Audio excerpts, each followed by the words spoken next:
round 14, 16 in the championship, and we're here at this Belgian Grand Prix here in Spa. And today I'm joined by someone different. It is Van Danjo. Hey mate, you alright? I'm good, thank you. Ready for this race? We've got a long qualifying ahead of us. 18 minutes in the first session, 15 minutes in the second session, and 16 minutes in the third session. But yeah, the first man out there currently is ESW Joshua. So I must have joined the lobby late because I was in the loader screen, and all of a sudden I just loaded to see Joshua in there. But unfortunately, we've only got 16 drivers, so one driver will definitely be knocked out, and the 15 will go through. Right. Short on numbers tonight, are we? Yeah, that's a shame, but that was expected to happen. But we've got 3 people out there on their outlets. ESW Joshua is one of them. But yeah, it's quite a shock to see because I just must have joined the lobby late because it was 16 minutes and 50 seconds I joined in, and qualifying one is 18 minutes long, so I must have missed a bit of qualifying. But nevertheless, I was still in here. Yeah, it's just they've just been setting up the cars anyway, I suppose. So we've not missed anything on track still. I think Jeroen Visselen has a good chance of winning the championship this race if all goes well for him, and he's currently 42 points ahead of his nearest rival last time out at the Belgian, the Baku Grand Prix. Let's get the information about it right in front of me.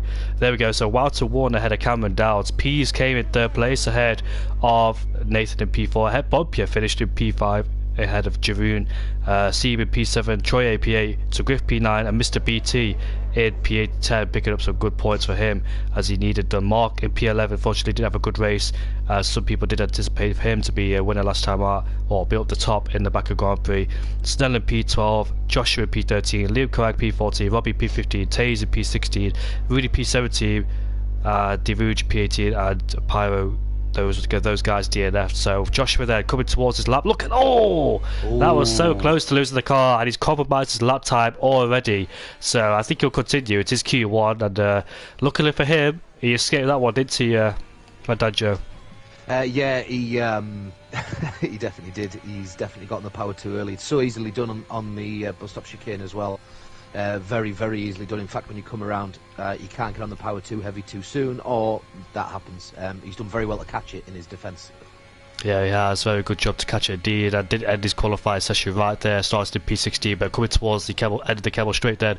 Let's see how it takes turn 5, turn 6, and turn 7 in 4th gear, carrying the speed very nicely. Used a lot of curb there, and using the outside curb. Coming down in towards turn 7. A lot of people tend to lock up through here. As you can see, lock up there on the inside. But as long as he makes the corner, gets good rotation. As we make our way into No Name then. Left-hander into 4th gear we go, using the outside trap, but not too much, as he gets away with the validation. You can see they're using the esports line as we make our way down into P1. Don't touch that inside curve because it'll send your car spinning. Nice and flat throughout all the way down here as we make our way into the right-hander. Let's see how it takes this one then. Into 4th gear we go. Not riding the curb too much, but I think he'll do it for this one. Taking a little bit of curb on the entry, they're using all of it on the exit. Going into this right-hander here. Let's see how it takes it. Very nicely through the opposite 5th gear. The back end of the car just stepping out a little bit.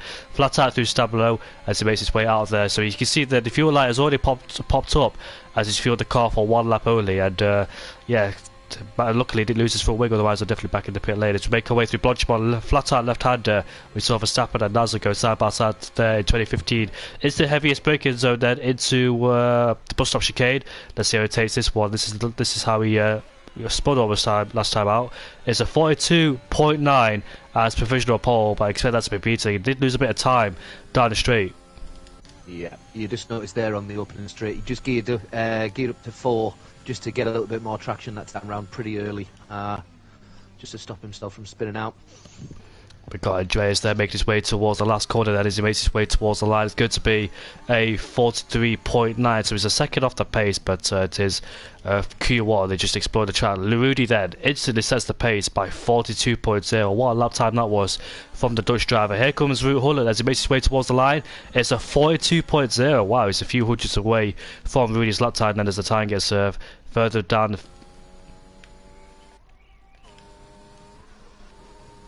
We're seeing more people on their flying laps there. So Teasley will going flat out through Pool 1. I think, corner like that, what would you do, Handojo? Would you go flat out or would you lift off through there into Pool 1? Through Pool 1, I think I don't brake, just lift. Lift in 7, I think, and then, or 8 if I've got it. Generally, get back on straight away as soon as I know that I'm not going to invalidate on the outside. or as long as I'm confident that I'm not going to invalidate on the outside. But yeah, I get on pretty quick again. You can go just about flat out if you've got the right setup. Yeah, you can. I've tried experimenting to that corner plenty of times. Sometimes hitting that inside curb, getting beached on that inside curb as well. But yeah, do you enjoy this track in general? Yeah, I think Spa's brilliant. Really nice track. My mate, in fact, drove in his own car. The track going to be a brilliant experience to do. But yeah, it's an interesting track. There's certain points in it that can really take a lot of drivers' races over. I mean, we obviously know Eau Rouge, of course, the two that were just Tesla just come up to himself on his second hot lap. Can take a lot of people. It all depends. Do we know what the weather's like? Has anyone said anything about what the weather's going to be like in the race? It's a nice sunny day for practice, as we can see, but it becomes really difficult when you've got cars going flat out and there's a bit of water on the surface. Yeah, Snell gets a nice livestream from T0. I'll have a look at the comments because there was a comment that just popped through a moment ago, but Snell taking turn 5 and turn 6 and turn 7. A bit wobbly the exit of turn 5 there, taking a little bit too much inside curb for the cars like it, but I'll look at this comment and see what it is. Snell has a lock up into the left right hand, the downhill right hand. I did know what the name was before, but I completely forgot. So it was Nathan saying good evening, so I'm not quite sure what the weather is, but like you said, it can change any time. As a Spa Grand Prix is known for its weather, you can have good weather and bad weather. When was the last time we had a wet Grand Prix? Oh, yeah. Last time out was 2021. Well, I also remember specifically when I was commentating with Freefall, I think it was T4 at the time, and I think it was raining then, and again, Radio on Eau Rouge, there was just umpteen amounts of cars flying about all over the place. I think something like it collected 10 in the air or something crazy. There was just safety car after safety car. It was crazy on the day. And your Rowan, as I was talking there, has just gone a few hundredths fast enough to get himself on top of Rudy at the midway point in Q1, or 10 minutes to go in Q1. Q1 says some really decent times for 42.0s, and they're definitely safe for the time. People got Snell there making his way towards the line. It's going to be a 43.0. He pops it the Haas into P7, so every single driver that is just looking to get into the top 15. Only one driver will be knocked out in Q1 because it's 15th upwards and 16 downwards, and we've got 60 cars who are here in the session, so only one of them will get knocked out. It'd be interesting I mean, there's 3 cars at the moment that have gone out on mediums, hasn't there? So it might be that they're going to try and use the mediums in Q1 to get through. So is it going to be just a battle of whoever's fastest out the mediums, or more the point, whoever's slowest out the medium runs that'll probably slip into the 16th spot? It depends if they come back out toward the end of the practice for another go, if it's not good enough. Rudy's retired from the session because he knows it's safe, but yeah, like you're saying, those medium tyres getting used in Q1 early doors, so they're not going to use them in Q2, but it looks like somebody made a mistake coming into turn 5 and turn 6, unless that's a Haas slowing down, who just completed that lap. I think it was Snell just slowing down because he just completed that lap, but Mark in the pit lane, still not a lap time on the board from here. Root Hullett has retired from the session, so he knows he's definitely safe. One of my fellow LFR drivers there in P3, definitely safe, and 3 drivers with a 42.0, 4 plays separated by 4 tenths as well, so those guys are definitely on the pace here at the Belgian Grand Prix. But yeah, this is a fast flowing circuit into. I love this track, and hopefully it stays in the calendar for long, because I don't know, have you heard the rumours about this track going? No, to be honest, I've heard speculation, but never anything more official than that. It's just hearsay from what I know, but I haven't seen or heard anything more than that.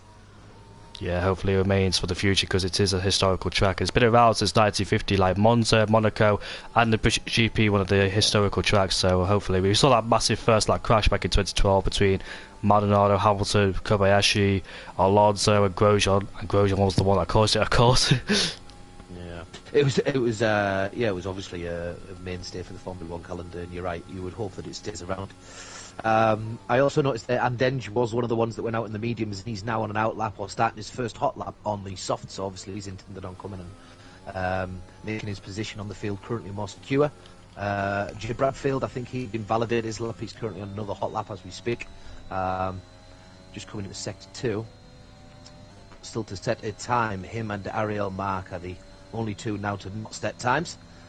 2 seconds between, well, nearly, actually 3 seconds between 1st and 14th, which is massive difference, really, considering it's in Q1. Yeah, indeed, it's a longer track. I think people tend to struggle around here because it's very easy to make a mistake around here. It's like other tracks, we saw people, they're very, very close on time. If you're a 10th up, you can find yourselves up the order by 6 places or something like that. But this track is more challenging, more demanding, and we've got Jay Bradfield then making his way towards Blanchimon, flat out left-hander through there. So Kimi Räikkönen crashed there back in 2008 when he was fighting with Lewis Hamilton. We've got Jay Bradfield making his way towards the final 2 corners, and let's see what lap time he could pop on in Q1. Is he secure enough as he makes his way towards the line? It says P11, so 43.3. Would you say that's secure? Did you think you have to improve? I think he has to. Has he got what? I haven't seen what times left. I think there's plenty for him to get round and have another go should he wish to. It's not a terrible lap, but you've got to think that you've got P's that you would expect to go quick if he goes back out, and then she's on a lap currently as we speak. I don't know where he's currently. Let's have a look. He's coming around the final corner. Let's see what he can do. He can jump right up to P6, so he's probably secure. Considering there's two going now that. Somebody, can you look at the full map? There's an Alfa Romeo who's just crashed. He's stationary at. Yes, there is. That's Mark. Mark has crashed at Eau Rouge already on. We're on board with Andreas. Let's see where he's done it. Oh, yeah, he's just crashed on the outside. Oh, and Mark, unfortunately, I think he's taken that probably the inside curb. I'm not quite sure, but you don't see many people crashing Eau Rouge nowadays because of the downfalls of these cars. But unfortunately, he has retired, and he was on the mediums too, trying to make it in on the medium compound tyres. Yeah, I think that there is always a balancing aspect. It might have been that he's just taken it at a slight wrong angle. We all know that it doesn't take a great deal of being unaligned. It's just a slight movement, isn't it, when in the wheel, really. It's just all minimal, but if you get out of hand in any way, shape or form, you start to get a bit of a wobble or you lose traction. It's because you're going at such a speed uphill, it's very, very tough to save it. And unfortunately, he hasn't been able to, and he might be the only casualty of Q1 then. If we say that 15 are going to definitely go through. Yeah, the sacrifice of Q1 is Mark, and Damien with a 44.9. Not a quick time, but he doesn't have to set a faster time because he's currently in the safe zone. So anyway, I think he's coming back out though. He's just come out the pits and he's on his outlap. So I don't know if he's clicked that he doesn't really need to do it. He probably would have preferred saving them tyres unless he wants to bed them in somehow, but I doubt that would have been his intention.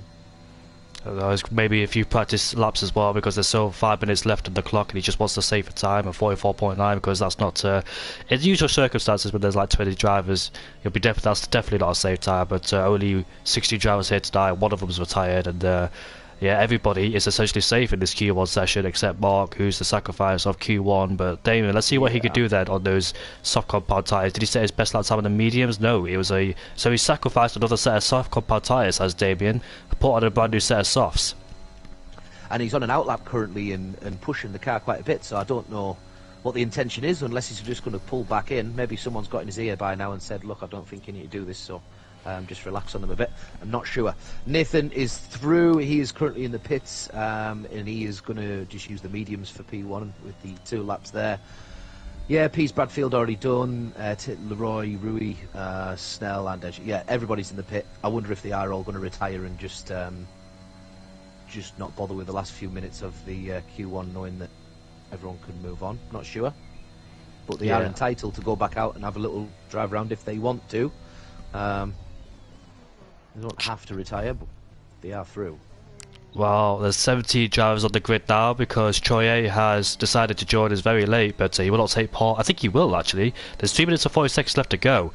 So, if he does take that spot in whatever car he chooses, I can't see him on the grid. I'm not quite sure he's left the session and rejoined. No, he hasn't. So he's a brand new driver in this grid. There's 17 drivers then. Troye, if he chooses a car right now, he could potentially knock some people out, like Nathan. Could he do that? I don't know if the game would allow you to join at this point and get back out on track, would it? I'm not entirely sure. I think you can, but when it comes to Q2, obviously you can't because yeah. I think you can in Q1 or short qualifying, but we'll see in a few seconds time. It's got to be seconds because if it's minutes, so Troye won't be able to come out. Yeah, there, look, he's joined. He's 60th place. He's in the pit, so this is going to be an interesting one with 3 minutes to go, whether or not he's going to get out on track. Nathan has to go out, potentially. Well, this it's CPI as well, the one above him, Damon, who he would be his initial target. But obviously, Damon's currently out on track and decided to make another effort at a time. It's going to be an interesting one, this. You're right. If he goes quicker and Troyer gets out on track and manages to get a lap in, he needs to be out on track now, though, and there's only 2 minutes 31. Realistically, he has to be coming out the pits as we speak in order to get on track and get around in time. So maybe there is, maybe he's agreed to not come out on track. I'm not too sure. Keep an eye on that one. As we board CPI Damon, however, coming just round down towards bus stop chicane, see whether or not he can go any quicker. I've not seen his sector time so far. Currently 1:36. That looks about right, and on time to jump up a little bit, and it does. It improves by nearly 2 seconds from 1:44 to 1:42. Goes P9, and he is through, and Troyer is on an outlap, as is Nathan. Could this be one hell of a finish to the end of Q1? This is very interesting. It's a battle now between the Aston Martin and the Williams of Troyer. Bit of an unexpected Easter egg at the end of Q1. But there's another problem as well. Pease has set his best laps on the mediums in P14. He would not have anticipated a driver joining the session this late. So I think if Nathan and Troyer do improve, Pease could find himself in P16, and that'd be a massive blow to his qualifying. That's very true. That is very true, because he's adapted to what he thought he needed to do, and he's probably retired thinking that he didn't need to do that. You would expect these two drivers on softs as well, let's be honest, to go and actually get the job done and probably improve on their time. Oh, I don't know whether I'd be too happy if I was Pease. We'll leave that to chat about, I think, later on in the race, or maybe in between qualifying sessions. But yeah, that'll be a tricky one to do. But certainly at this point in the season as well, Pease is currently in, is it third? Let me just get it back up. I can't remember off the top of my head where he is. Is he third? Yes, he is in third, currently with 290 points, 77 points behind Jeroen. So I think it was statistically Jeroen needed 3 points to be able to be beyond Pease and guarantee himself a second place in the league. And Pease, of course, trying to push to... oh no, he doesn't quite have to do that. My apologies. I was going to say he's going to push to keep P3, but he's already got it. I think the gap is too far now to Rudy in 177 points adrift of Jeroen, but 100 points adrift from Pease in third, which is too much to gain in the last couple of races. So in the final stages of qualifying, and Nathan and Troyer are on their final laps. It's a one-shot qualifying for Troyer. Can he make it inside the top 15? And let's see Nathan as well. I think Nathan is one of the drivers that can definitely do it, because he's a quick driver. So Pease then might find himself in a bit of trouble if Troyer and Nathan could go quicker. Troyer purple in the first sector with a 30.2. I think it's a decent first sector so far, but if he does invalidate this lap time, then Pease is safe, and Nathan then has to continue as well, because if he makes a mistake and invalidates this lap time, Troyer could potentially push him down into P16. We'll see two drivers out. Now Mr. BT has joined, but Mr. BT, unfortunately for him, he will not get a lap because the time has ticked down to 0. So it's just a battle between Pease, Nathan and Troyer. Two of them can do something about it, one of them can't, because they've retired in the pit lane in P14, thinking that no one would join the session. I probably think the same thing as well, to be honest with you, but it's just a wrong case. Yeah, it's tough, isn't it? You don't want drivers to not race if they have to arrive late. It depends whether or not the drivers were notified before this. He turned up, whether or not he was going to be late, or if people knew he was going to be late, then that's fine. But if they didn't, then that might be a bit complicated. Let's see what happens. I'm on board with Nathan. If you're on board with Troyer, just coming around Blanchimont. We'll see who's quicker then as Troyer makes his way around the final two corners. Is this lap time good enough in the top 15 with only one lap time on the board? Yes, it is. P7, but what about Nathan then? He has to get a good lap in as he makes his way towards the line. I think he has done it. Yeah, and he did. He was 142. Pease has unfortunately been knocked out. I think that's the case. I think that is the case. We'll just wait for confirmation, but that should confirm the suspicion. Oh yeah, Pease, the only one on the medium compound tyres, has unfortunately been knocked out. He'll be frustrated with that one. He would have not expected a driver to join. But there's 18 drivers on the grid there, with 2 of them joining very lately, which is CPI Troyer, who's behind his fellow Swedish driver Andreas, and Mr. BT, who will start in last place. So Mark's not starting last, but he'll have fresher tyres on board with him. So it's a massive shame for Pease there, hoping to take on second place of Walter, because Walter's not turned up tonight. So Pease was looking to try and make amends on his championship by taking Walter on, but Giroud then, quickest so far, ahead of Rudy, and yeah, look at the top three, very close to each other. In fact, the top four were Cameron Dowds in P4, four different constructors then, so it's going to be very interesting to see what they can do in Q2 and Q3, but that was a good qualifying lap from Troy. He only had one shot under massive pressure, and he managed to make it through. Yeah, him and Nathan both put a 142 in when I think it was on 144s at the time. So again, the pair of them had improved. Actually, no, Trey hadn't set a lap, had he? Sorry. So, but Nathan had a 142. So yeah, it was good enough. Both of them were good enough, nice and smooth laps. They were probably a little bit careful, in fact, as well, considering they'll have to have kept it at pace, but know that all they need to do is validate really in order to secure themselves a Q2, and they did. And yeah, you're right, there was only the one did go out, and it did stick to 15, which is good. I wonder what Toto P's is saying right now. Was not expected to be knocked out of Q1, especially with the pace he has. Driver of the day incoming. He's going to probably start on the mediums. It's whether or not the other drivers come out on the mediums now and get through to Q3 using the mediums in Q2. Would you do that? Are you a medium starter, or do you prefer to get away and then keep the mediums for later on in the race?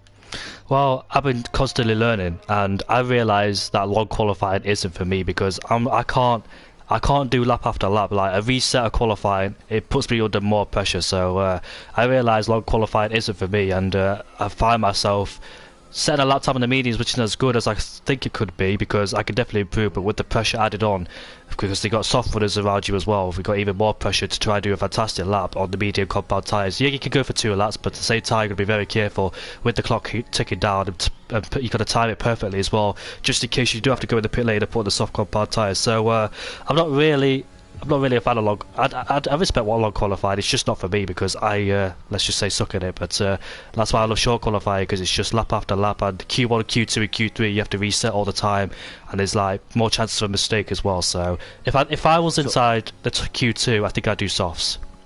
In terms of the race as well, and when we talk to the strategy, I suppose, around here, the soft medium is quite commonly known that it's doable. Would you, in Pease's place at the moment, start with mediums in the race? Would you go and try and do a longer stint on the mediums and leave the softs till later on in the race, now that we know he's obviously going to be outside of the top 10? He brought back some good memories, because I actually started P16 before here in Spawn, a different league, and I went on to win the race, so you never know. I started on the medium compound tyres, it worked beautifully as well, as long as safety cars don't come out at the wrong time, because the chance of a safety car can be high. So if it's around lap, let's say 7 or 8, then his chances are very slim in winning the race, because the soft runners will benefit from that. But if it's like laps 15, 16, it's only 22 laps around here anyway, so yeah, if it's lap 14, 15, then he's got a good chance of winning, being on these medium to soft. So yeah, he's got a good chance still, as long as the safety cars don't come out at the wrong time for him. Yeah, that's fair enough. I'm just on board with you, Rowan. I think he's the furthest forward on track currently, is he? Maybe? I'm not too sure if he's the first one to have a lap. We'll soon see. We'll try and fathom that one out. But he's just gone into Sector 2, or he's just coming into Sector 2. And yeah, there's only oddly enough they've come out on softs, haven't they? Let's have a little look at the tyre. Yeah, there's quite a few that have come out on softs. Bradfield, Snell and Cameron Dowds have all opted for the mediums, but that surprises me actually. I thought more would have tried to. I think they realise that the mediums to the softs are incomparable in terms of lap time, so if you go out in the mediums you can expect to probably go through to Q3 if everyone else has gone out on softs, so there's going to be a few people that will be probably hung back a second or two to see what everyone else was doing and maybe followed suit. I love the confidence from Giroud as well. He's only fueled the car for 1 lap only, trying to make the car as light as possible, because I definitely know I'll have to fuel it for 2 laps just in case I validate on my first one. But here he comes then towards the penultimate corner, the bus stop chicane. Very slow corners indeed, carried a lot of speed into there as well. The tyres at the peak as well with the tyre temperature as they make his way towards the line. So 41.8, he improves by 2/10 already in the first qualifying session. So can anybody get near that? Got a few more coming towards the line. That looked really, really comfortable, that lap as well. On board with him, it was so smooth all the way around. I'm sure he'll be happy with that lap. There's more times just about to come in. We've got Cameron Downs next one. It's a 42.9. It's 1.1 seconds away, and I believe everybody in Q1, I think they beat that time of 42.9. So I think you could have to do the switch to mediums to softs. But obviously, I think these medium runners will definitely switch over to the soft compound tyres. They're just waiting for that evolution change. They're waiting for the time to tick down when the track is at its best. So to get rid of the mediums in this qualifying session, they're putting the softs later on when the track is probably at its best. So that's what they're doing, just waiting for the tyre to go down. But Rudy then, he beats Giroud's time only by 400, so that's a good lap time from the Dutchman. It's the Dutch 1, 2, 3, 4 so far in this league at Belgium. And well, I was with De Roy here, who is currently on a hot lap, but he did invalidate his first attempt. He's just coming into Les Combes and round nice and comfortably, but yeah, he's going to have another go at it. Taze Leroy is also invalidated by the look of it. Nathan on a lap. There's a yellow sector in Sector 2 currently. I don't know who that is, or if it's just cars allowing each other to pass, but there is a bit of a cluster of cars on track that is causing problems. Nathan, with his lap on soft to 142.7, puts him into P6. Yeah, the last of the soft runners in P6 there is Nathan JB, so might have to try and improve on that lap time, and so does Joshua as well down in P5 with a 42.7, but De Rouge, they're back on board with him as he's making his way through a lot of traffic there. Hopefully it hasn't distracted him too much. Yeah, just coming into Sector 3, there's quite a lot of cars just all completely surrounding each other. Taze Leroy and Denge. Oh, no, it's all right. Taze Leroy has invalidated, but he's just on the grass. I think he's also letting cars through. It looks like Seib's going to be behind him, so he's going to let his teammate go past as well. But yeah, there is quite a cluster of cars. I don't know if they're trying to get a bit of slipstream maybe on some of the straights, or I don't know if that's what they're trying to win out of this or what. But yeah, Taze Leroy, I think he's run out of fuel as well, because yeah, the fuel lights popped up. He's running so he's expected to do one lap. Unfortunately, that one lap he has invalidated that lap time, so we might have put on a brand new set of the soft compound tyres. De Rouge, however, up into P8 with a 33.1. I dare say that's not safe enough. His teammate in the Haas as well is improving on those medium compound tyres, not setting a representative lap time on his side of the garage. As we make our way into the final two corners for Snell, let's see what lap time he can set on the mediums. Can he get himself further up the field? As we make our way now towards the line, it's going to be a 43.7, so yeah, definitely not safe enough, and I'm afraid you have to go on the soft compound tyres. We've got Damon then coming towards the end of Blanchimont as he makes his way now towards the final two corners. Is his lap time good enough to be inside the top 10? Here we go then as we make our way towards the bus stop chicane. Getting at the sort of very nice and smooth day. Don't want to get on the sort of too early because the tyres will be very hot at this stage. As let's see then what his lap time going to be. It's not, I don't think it's good enough, unfortunately. 43.9, and I dare say he definitely has to improve on that line to secure his safety. Wout Huller, however, down in 50 place, going for his lap time. Came out the pits much later towards everybody else then, so he's making his way through Eau Rouge and Radion, but he was also one of the drivers that was very quick in Q1, so if he can hook up a lap time like he did in Q1, he should have no problem making it through to Q2 either. Yeah, just on board with De Roy. I thought it was the second lap that he'd invalidated, but I'm not sure if it's just an in-lap from his previous attempt. But you've just been on board with Damon. I was just looking at Troyer as well, coming round the first corner. He's starting to set his first hot lap on soft, so he's away now. See if he can set a time. Obviously had some problems first time round. I was on board with Wout Huller into turn number 5. What you were talking about before we started going on air, Wout Huller touched that inside curb and he almost got sent into a spin, but he managed to save the car. So he has lost a little bit of time in La Combe, I think it's called. The first corner is called La Source, isn't it? Yes, Les Combes is sort of the all three turns, isn't it? Is that right? Yeah. Oh, he's got too wide here. Oh, it's the validation for Wout Huller. Remember back in 2020 when they were taking that line, but you can't do it here, unfortunately. And Wout Huller has validated it there towards the end of his lap time, so what will he do? He'll have to back off quite a lot because those tyres will be very hot now. He's coming towards the end of the third sector, and he'll have to back off so he can get those tyres back in the one lap working range to go for another one. When he come back in the pit lane to put on a brand new set of soft compound tyres, sacrifice those softs, or will he continue on these set of softs and put more weight on them towards the race? But let's see then, as he makes his way towards the final two corners, what will he do? Those are his two options, and he is going to continue on these set of soft compound tyres, so not sacrificing a set of softs. But on board with Troy now, apparently he's got purple in the middle sector. He has. He's gone purple first and second sector. I've been sat on board with Troy and he's looking like he's putting a hell of a lap down so far.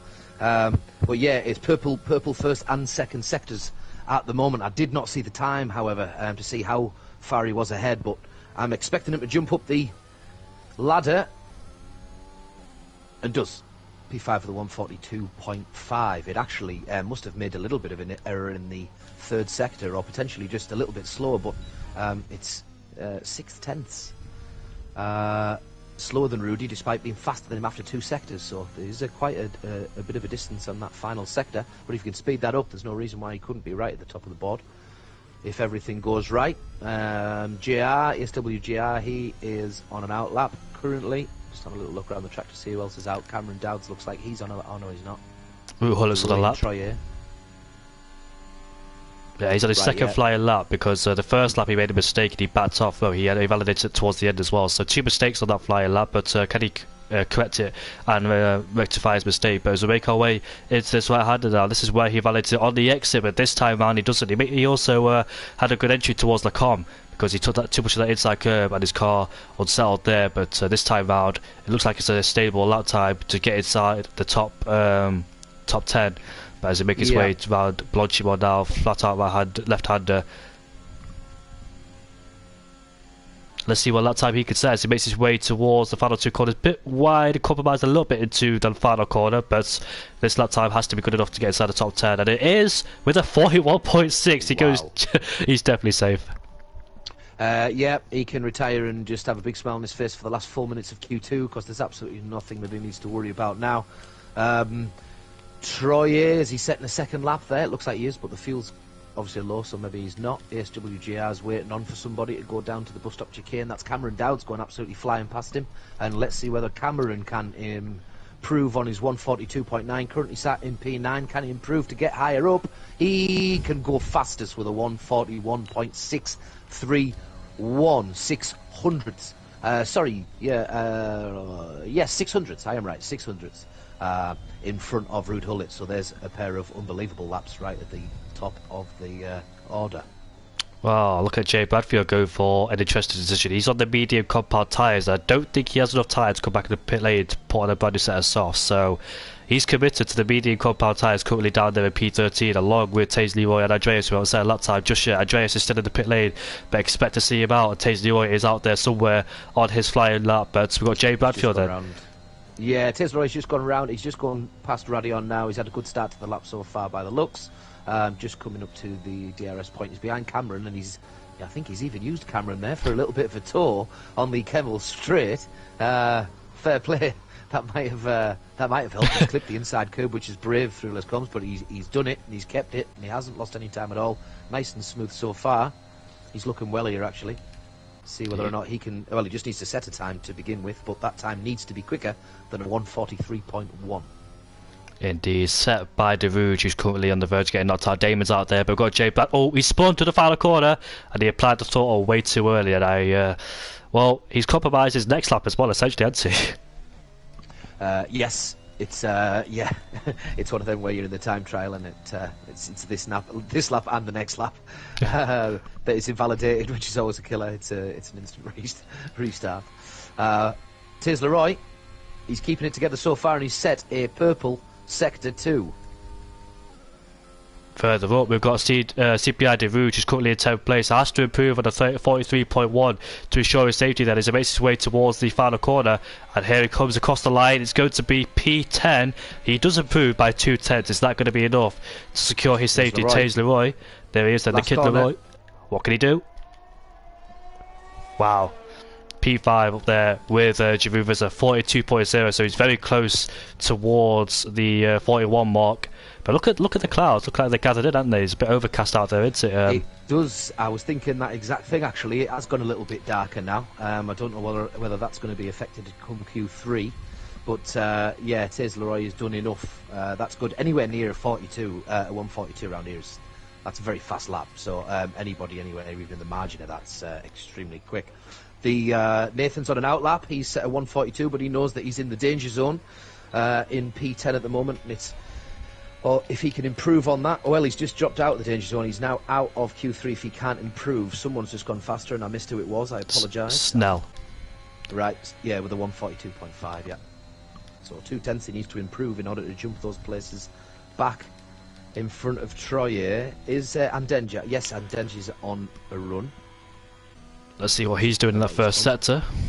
Yeah, hasn't set a lap time yet. Well, Jay Bradfield hasn't set a representative lap time, but he's out there on the medium compound tyres with 30 seconds left to go. I think this will be his last flying lap. No, he's headed to pit lanes. That's his qualifying done and dusted, unfortunately for him. So that decision to go on the medium compound tyres hasn't paid off, unfortunately for him. So, yeah, he'll be starting down in P40 or lower, depending on Andreas. But Andreas then, a multiple podium sitter in this league. He's done a fantastic job overall this season. So is his teammate, CRL Ferg, who's not here. I think he's replaced by Troy A. But Derouge, oh, he's made a mistake as Andreas. And yeah, looks like he was a bit hesitant going into that left-hander as he clipped the curve and wasn't expected to make the corner, so unfortunately he's gone wide, but he still continues with this lap time. But CPI Derouge crossed the line to go P11, but unfortunately for him, he didn't improve, sadly, so he stays in P11, and that doesn't set up another lap time. I don't think he's out there doing that. No, he's not, so P11's his best choice. Andreas then makes his way towards the final two corners. Can he get that lap time inside the top 10? But that mistake has definitely cost him. But let's see what lap time he can do. It's going to be a 42.7. It's P13 standard for him, so he doesn't make it through. Damon is just passing the line as well, and he's going to go from P14 to P9. He has jumped above Snell, and has he just got what he needed to do? Nathan can push him back down to P10, but that is it. CPI Rouge, he's on a lap, but this is his third lap on the softs. Or is that an in-lap now? I'm not sure if he's... yeah, he doesn't look like he's committed to this lap. So that's his in-lap, and that's Derouge done. So Nathan is now the only one that can get himself in the clear, and he looks like he's certainly trying to push and do that. He's on low fuel. And he's just coming round to start Sector 3. Yeah, CPI pushes CPI out. Unfortunately, Troy 8 is knocked out of Q2. He's done his best efforts to try and do his best. But look like there's rain on the way. Did you see that? Yeah, it does. It does look like there's a few potential drizzles around. Although I've got one of those squiggly lines in my eye at the moment, so everything looks like rain. Oh, Nathan. Have a look at a bright screen. Oh, Nathan has lost the back end, and that might be the end of his efforts. He's just took ages to get himself up time. He has actually improved on his time, very minimally, but he couldn't beat it, and he's going to be so disappointed because that last corner is single-handedly just taking him out of the qualifying at Q2. That's unlucky as well because it was a great lap before that, and he'll know that, and he'll know that all that last corner literally I think that would have put him probably 6th or 7th, probably about 7th-ish if he'd have got that right, that last corner. So that's disappointing and unlucky for him, but that's a good practice. You'll have to forgive me as well. Sorry, I'm going to have to leave you on your own just for 5 minutes. There's something that I have to attend to in the house, but I won't be long. That's fine, mate. Don't worry. But right, yeah, as you can see there, Cameron Dowd's quickest ahead of the Alpine of Rudy in P3, ahead of Jeroen, Taze, Leroy P5, ahead of Bonpius. Both of those two are doing a fantastic job so far. Hopefully they can have a good qualifier session. Looking very clean is the tree and Seafour Gamer. Joshua P9 ahead of Damon. Snell gets himself inside the top 10 the second time this season, so good job to him. Troy A just missing out there, but you see the gap towards Nathan Snell is about a tenth, and that costs more than a tenth in those final two corners from Nathan, so he'll be definitely kicking himself in frustration knowing that he could have got himself inside the top 10.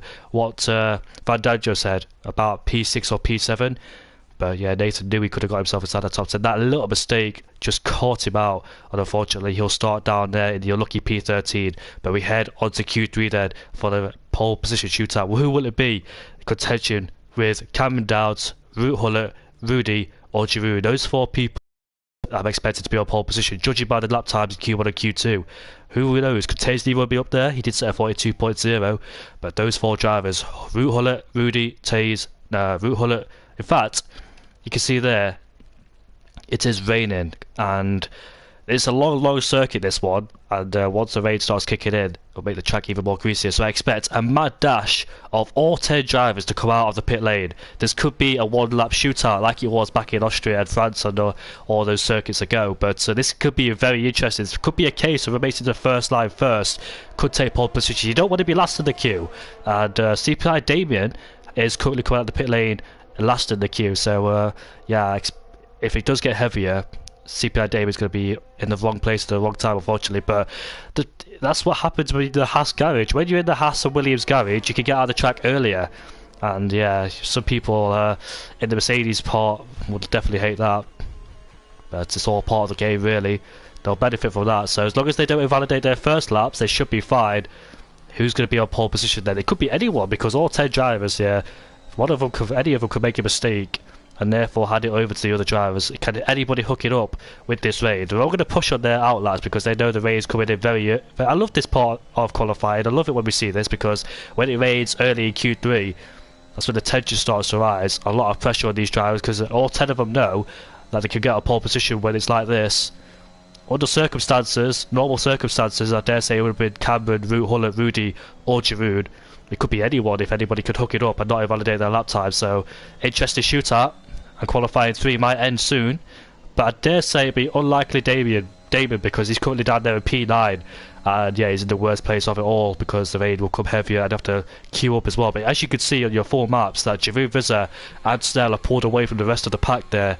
I'll get a good taste around the circuit. The rain looks like it's getting heavier as it continues to fall on the circuit then, so this has to be a perfect lap from all 10 drivers. If they invalidate, it's possibly game over, as we make our way towards the line then, on board with the Haas driver on Snell. As we go into turn number 1 there, you can see a queue of cars in the bus stop chicane. Nice entry and exit towards turn 1 on the source for Snell. Look at that, is that Cameron Downs and Taze Leroy side by side? And yeah, I dare say that's qualified over, because if Cameron Downs overtakes Leroy, then Leroy's qualified is essentially over. But look at that, this is so interesting. It's like a race, isn't it? Like MotoGP when they're all bunched up together. This is so interesting. And C4 Gamer has invalidated his lap time, so that's his qualifying done, I dare say. But Cameron Downs, is he going to overtake Taze Leroy? As we make our way into Le Mans then, he's too far back to make a move. And I don't think he'll make a move, because if he does, if he lunges it, that's his qualifying done as well, as he compromised him and Taze Leroy. But if Taze Leroy makes a mistake ahead, like spins, Cameron Downs could be caught up in that. So we've got to be very careful not to get caught up in their incidents. But look at that, they're just so close together. It's just unbelievable. It's not even qualified, it's the race. Bonpier is leading this train, and somebody's made a mistake. Is that Snell? Snell has spun into Pouon, and he did touch that inside curb. Snell then unfortunately has spun and he's letting all the drivers go. Giroud Vizza then is the first driver who crossed the line to take pole with a 15.8 in the middle sector. But yeah, they're all bunched up together in a train. Cameron Downs, what's he doing? He's still behind. A C4 Gamer then has backed out of it. He's pulled to the right hand side. But yeah, this is so interesting then. I've seen this before when the drivers get all bunched up together. But Cameron Downs, he has to go for the overtake. He has to go for the overtake. If he backs out, that's a qualifying potentially done. He is right behind Taze Leroy. They want to go side by side then as we make our way into the bus stop chicane. Taze Leroy has the inside line, and Cameron doesn't go for it down the inside. And Giroud Vizza then takes pole position with a 44 point. In fact, Rudy goes quicker with a 44.6. And Head Bonpier goes into P3. Root Hullet into P2. He was right behind Cameron and Taze Leroy in the qualifying session, and he's popped himself into P2 then, so he didn't get involved in that mess. But Taze Leroy, Cameron Downs in P6 and P7, and Damon up into P4. He was last in the queue, and he finds himself in a lovely P4. Is there one more lap left for these guys to go on? C4 Gamer's definitely pushing, because he validated his first lap at this part of the track as well. But I believe you joined back, hadn't you, Fandanjo? Yeah, I'm back, mate. Fandango.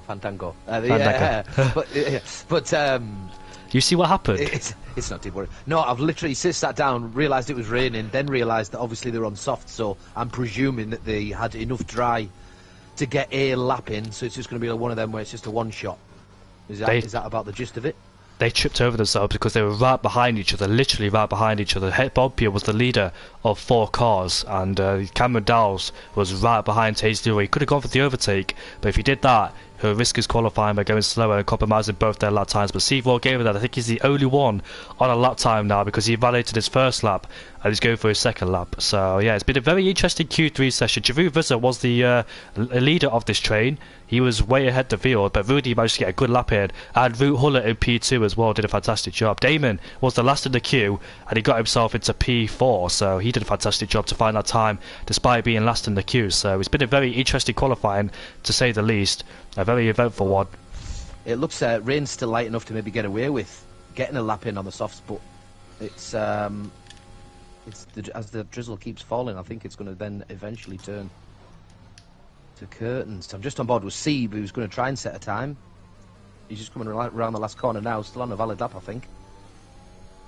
It's yeah, P9. he manages to get quicker than this. Yeah, it's a 146.1. One shot qualifying, then could possibly be done. And Rudy is your man on pole position with a 44.6. Another interesting qualifying session. I love it when it happens when you have Q1 and Q2 is dry, and Q3 is a one-lap shootout because of the rain coming in very early. It was a mad dash out of the pit lane as well. I can imagine it was. I bet there was not a lot of time wasted there. Just minimal fuel possible, one lap only, get out and get a lap in as fast as possible, and that's what they've all done. Unfortunately, the ones that didn't manage a lap or did manage a lap, but it's just not quite done it on their first lap. Sieb and Snell, and you can see what it did. The track is getting slower, and yeah, JR's retired, so I think they're all appreciating that. I don't think anybody's going to go quicker than that then, by the look of it, as everyone goes in the pits.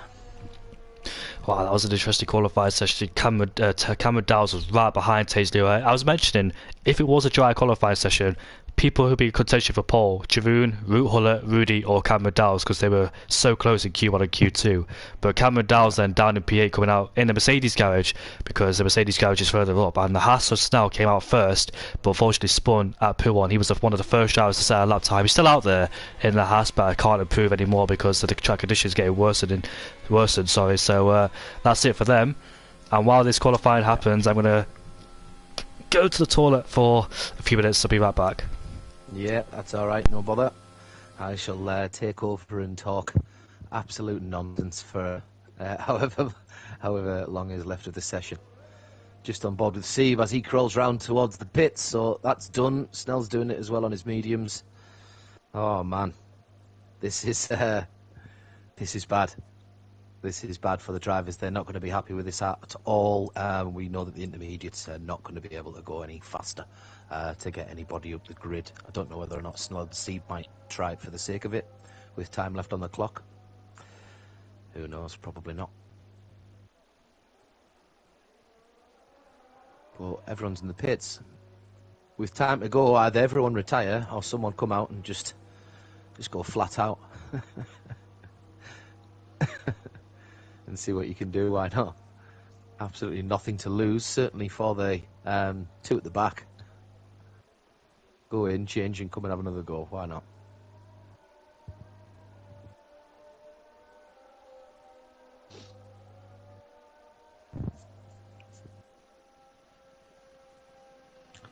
Tell you what I'll do. I'll go and have a little look and see if I can provide any more information. I'll just go back to the championship for anyone who has not heard as yet. Jeroen is the leader of the championship as we speak.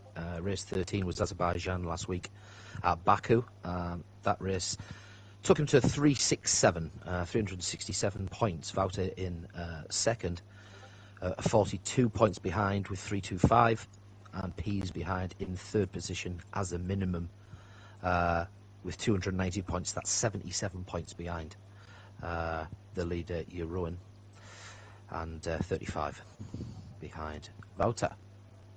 Taze Leroy and Cameron Dowdes have come out on track. Outlaps on the soft tyres. Clearly the track is still manageable on softs just about. Obviously it's getting wetter, so we'll see what they can do, but DRS is available. DRS even. I'm back. DRS, I was right. Yeah, welcome. Welcome back. There has been the square root of nothing happened since you left. All of the cars have gone in. Taze Leroy and Cameron Dowdes have came back out for another go. Up to 1 minute 58 of Q3. Sieb has retired in P9 and just accepted his fate. Snell's still in the pits, and at this point, if he came out, I don't think he would get the time to get the lap in, so he's going to be in 10th position. Cameron Dowdes currently on a lap. See whether he can do anything with it. And Taze Leroy's still on an outlap coming round the final corner, and he's slid about a little bit, and he's just going to pull straight back in the pits, and he will start P7 unless Cameron Dowdes can do anything on his lap and change anything. Coming around P1. Fair play. Only man who's had a shot in the last couple of minutes of Q3. Yeah, Snell's out there, but you can see the track conditions get worse. So their first lap time was pivotal for this qualifying session, but Seymour Gamer did invalidate the first lap at Eau Rouge exit of Radion, and Snell unfortunately spun at P1. So, Cameron Downs almost crashed there, the exit of Stabilo, but as you can see, Cameron Downs is way down at the time. But unfortunately for him, he'll start down there in P8 and Snell on an out lap, but there's not enough time for him to. 45 seconds left to go in the session.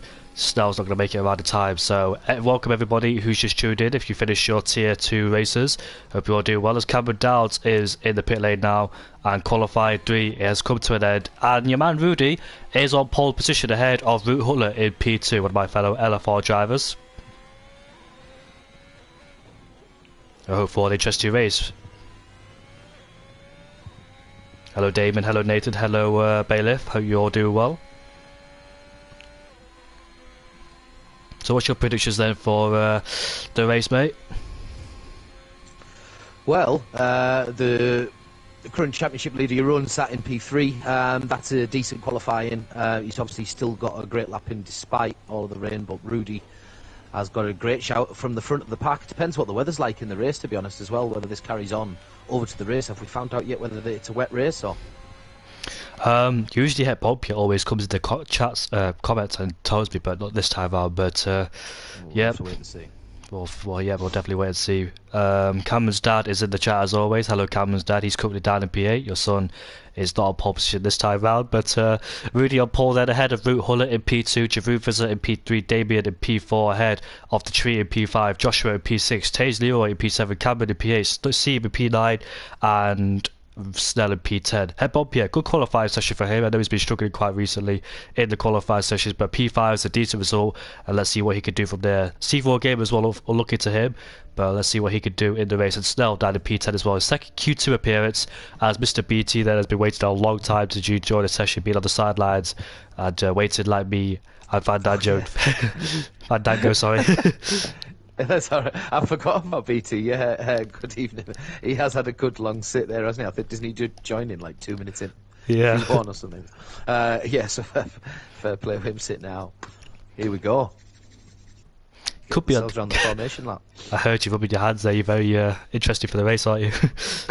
I'm excited. I am excited. Yeah, I did rub my hands. I didn't realise that'd come through the man. Yeah, I am getting a bit giddy now. Nice hot day as well. Looks like the sun's shining. Total Peas has got a lot of pace. Let's see if he could use that to try and get back up the field. After an unexpected Q1 disappearance, it must be said, he's always made it through Q3 unless he's had crashes before, but unfortunately he just got knocked out of Q1 because it was on the medium compound tyres, and unexpected person joined in the session. Well, I don't know if it was expected or not for Trey to come, but it must have been very, very late and not told anybody about it. But yeah, Total Peas took that fate, and he'll start down in P16, marking P17 ahead of Mr. BT, and 18 drivers then will go around this track. 7 kilometers the track is, and I can't figure that out in miles. I did do my research before the race, so I was very busy. So I think it works out as a lot. Yeah. I've just been on board with Peas now in P16. He has opted for the medium tyres with Mark, Ariel Mark as well. Remember, he was an early casualty in the qualifying, and he's just in front of him. So I'd imagine them two will be trying to be on the force and try and get themselves up there. We've got 2 people outside the top 10 on the soft compound tyres. Jay Bradfield, he did use the mediums in Q2, and Andreas in P14 on the soft compound tyres. Expect them to be very quick at this stage of the race, especially when they're brand new as well. So they're going to have the best tyre life out of the top 10 on the soft compound tyres, and expect them to work their way through up the field with that set of softs. They've got to as well. They can't afford to be stuck behind those medium runners. They're going to progress and be stuck in that DRS train at the side of the top 10 and see what they can do from there. But Total Peas, is it going to be a comeback drive for him? We'll see. Yeah, I'm just having a bit of a laugh to myself. I've just seen Mark go off. Let's go on to the first turn. He sort of overshot a turn and sort of went on in the grass a little bit and came back on. And it was just a little lapse as they were going round. You can see there quite a lot of people splitting up as well. You can see, I think from P10 downwards, that the train has split up. It's CPI Troy A, the highest medium runner in P11, just slowing down a lot, trying to get those guys be longer on the grid, making their tyres cool down. You can see the predicted strategy there. It's easy soft, medium, or medium soft. I don't think hard tyres will be used unless, of course, there's an early crash into the first few corners, but we'll see then. And we can see there, Rudy already making his way towards the bus stop chicane. The man on pole position, can he convert this into a win? We'll see.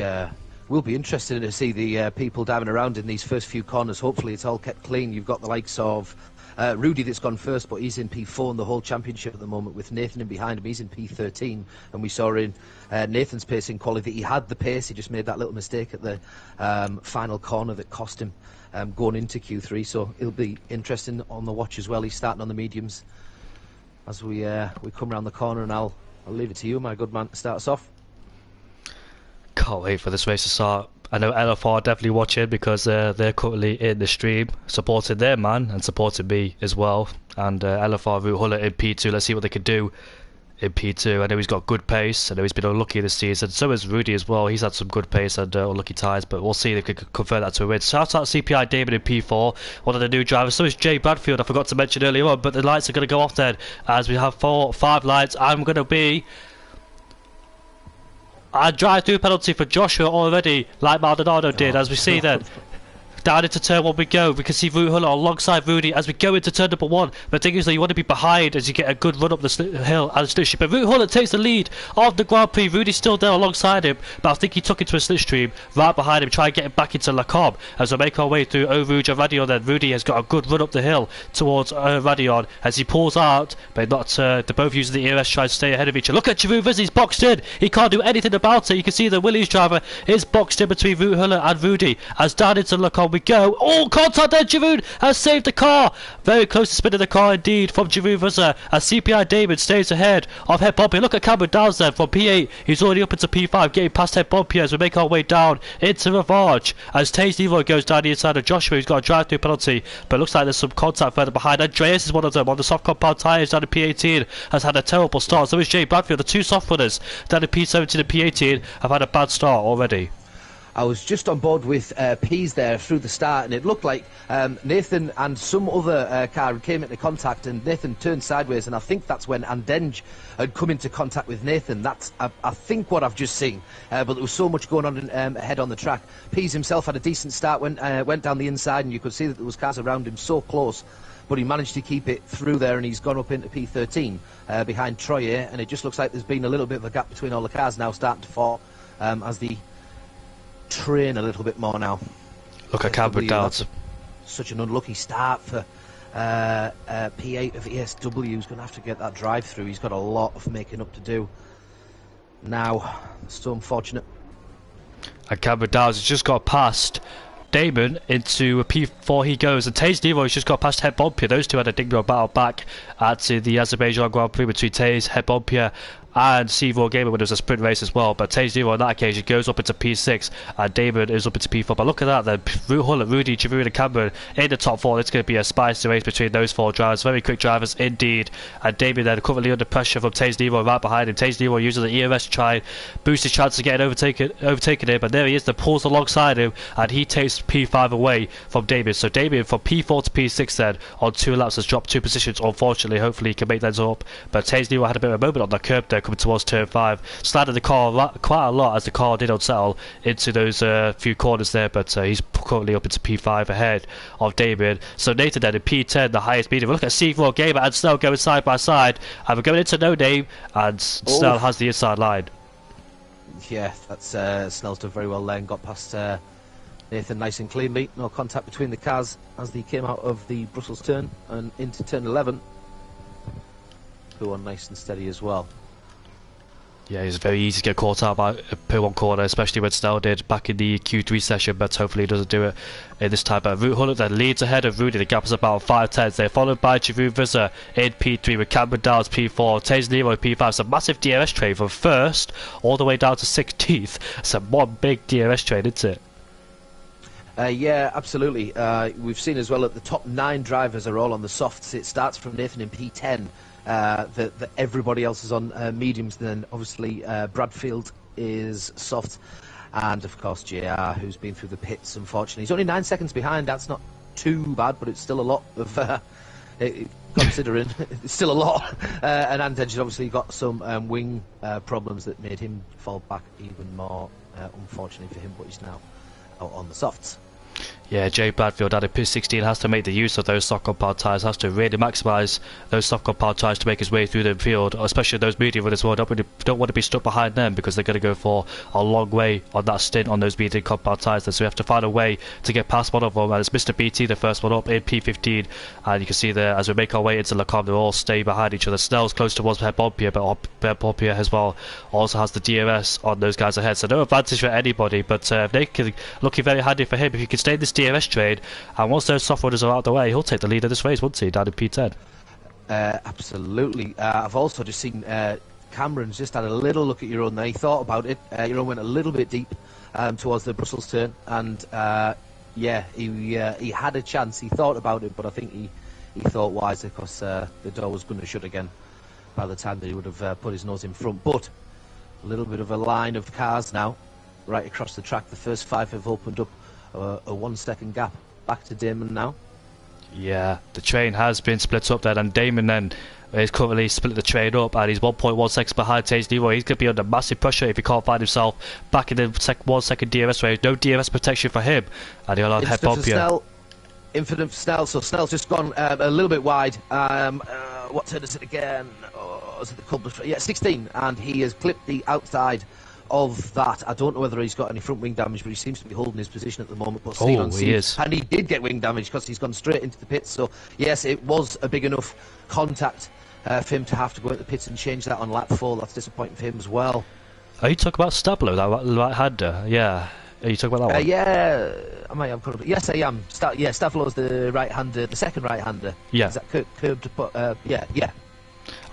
That's probably due to understeer. Probably the tyres overheated a little bit there, unfortunately for him. So I've known plenty of people to do that before in the past. Stabilo catching a lot of people out. It's a tricky, not tricky right-hander, but in qualifying you can go flat out through there. But in the race you can be very careful. As Bompier then goes for a move on Damien, and he moves himself up into P6, using the advantage of that train being broken, and he's up into P6. Has he got the race pace to try and close in on Taze Leroy? The gap is 1.8 seconds now behind Taze Leroy, and can he try and close in? It'll be very difficult to do so. He's got a massive train of cars to try and close in, but let's see if he can do it with 1.8 seconds further back. Taze Leroy being the last of this train. You can see him taking different lines. I love to see a lot of drivers taking different lines here, and Cameron Downs, you can see taking that esports line. Same as Joshua and Taze Leroy as well. Sometimes I don't take it because I tend to mess up there as I try to go too wide. I pick up myself a warning. You have to be very specific when you place that car there in the middle of the track, but you can see Cameron Downs then trying to take different lines to try and find a way past Giroud Visser, who's currently in P3 championship leader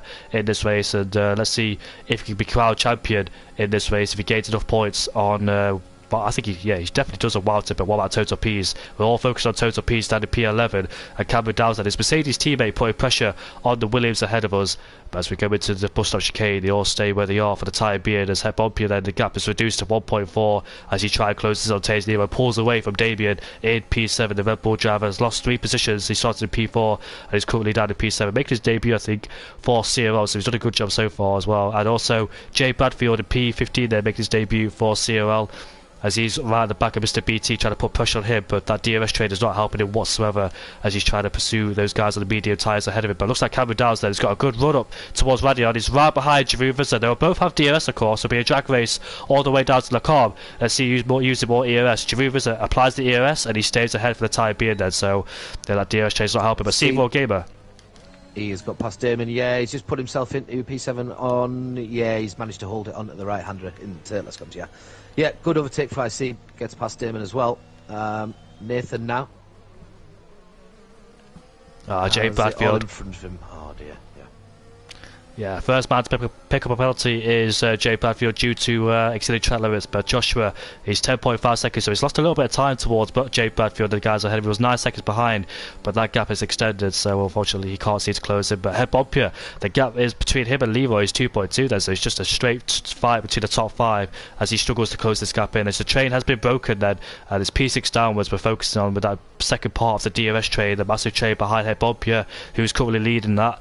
And yeah, Ruud Gullit still remains in first place ahead of Rudy. I was interested because I thought Rudy would get it back into Le Combe as he had a massive tow right behind him, but he was so close behind him, he had to pull out very early and didn't get the full effect of the slipstream, and Ruud Gullit was able to stay ahead like Lewis Hamilton did back on Sebastian Vettel in 2017.